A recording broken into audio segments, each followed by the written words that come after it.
কি বলছেন শ্রমিকরা এবং প্রশাসনের পদক্ষেপ কি এ নিয়ে জানাবেন।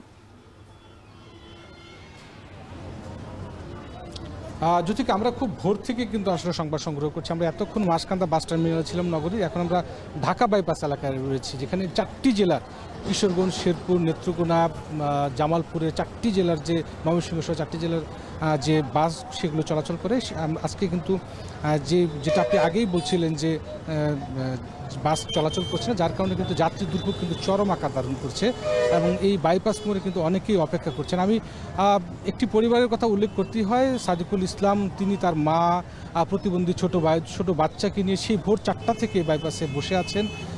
এই ঢাকা মহাখালী যাবেন, কিন্তু এখন পর্যন্ত তিনি বাস পাচ্ছেন না এবং তিনি বলছিলেন যে আসলে যাদের টাকা পয়সা আছে তারা হয়তো প্রাইভেট কার ভাড়া করে তারা যেতে পারছে, কিন্তু সাধারণ মানুষ যারা তারা কিন্তু আসলে এই সিএনজি, অটো বা লেগুনা যেগুলো যা পাচ্ছে আর কি মোটামুটি সেগুলো দিয়ে যাওয়ার চেষ্টা করছে, তবে ভাড়া কিন্তু বেশি লাগছে এবং আমরা দেখতে পাচ্ছি যে যাত্রীরা দাঁড়িয়ে রয়েছেন, গাড়ির জন্য অপেক্ষা করছেন, কিন্তু গাড়ি আসলে কখন আসবে সেগুলো কিন্তু এখন পর্যন্ত নিশ্চিত না। কিছু কিছু বিশ্ববিদ্যালয়ের বাস চলছে, কিছু কিছু উপজেলা ভিত্তিক যে বাসগুলো রয়েছে, ত্রিশাল, ভালুকা, সেই বাসগুলো চলছে এবং প্রচুর সিএনজি দেখতে পাচ্ছি এবং প্রত্যেকটা সিএনজিতেই 50 থেকে 100 টাকা বেশি ভাড়া নেওয়া হচ্ছে।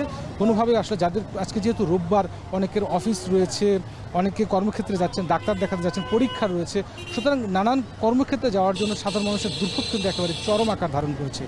ময়মনসিংহ বিভাগের কোনো জেলার বাসই কিন্তু চলাচল করছে না। আমাদের যারা সহকর্মী ছিলেন নেত্রকোনা, শেরপুর, জামালপুর, কিশোরগঞ্জ, সব সহকর্মীরাই বলছেন যে সেখান থেকে আসলে কোনো দূরপাল্লার বাস আসলে ময়মনসিংহ হয়ে ঢাকার উদ্দেশ্যে কিন্তু ছেড়ে আসছেন। আমরা এখন পর্যন্ত আসলে পরিবহন শ্রমিকদের সঙ্গে কথা বলেছি এবং তাদের একটি অংশও কিন্তু আসলে এই ধরনের যে কর্মসূচি সেটিরও কিন্তু তারা বিরোধিতা করছেন। তারা বলছেন যে তারা আসলে এই মালিক পক্ষদের এই ধরনের কোন্দলের পক্ষে তারা না, তারা আসলে দিন আনেন দিন খান, এই পরিবহন খাতের এই সমস্যাটি যেন দ্রুত সময়ের মধ্যে নিরসন হয় এবং তারা যেন আবার যাত্রী সেবায় নিয়োজিত থাকতে পারেন এবং সাধারণভাবে তারা যেন আবারও এই কাজে ফিরে আসতে পারেন। এবং সাধারণ যাত্রীরা যেটা বলছে, যেহেতু তারা আগে থেকে কিছু জানে না, হঠাৎ করে আজকে সকাল থেকে তারা এই দুর্ভোগে পড়ছে, তাদের দুর্ভোগটাও কিন্তু ক্রমান্বয়ে বাড়ছে। একটু বলে রাখা প্রয়োজন, গতকালকে যখন ইউনাইটেড পরিবহনের 12টি বাস বন্ধের ঘোষণা দেওয়া হয়, তারপর থেকে কিন্তু শ্রমিক ফেডারেশন, ঊর্ধ্বতন কর্তৃপক্ষ যারা রয়েছেন বা যারা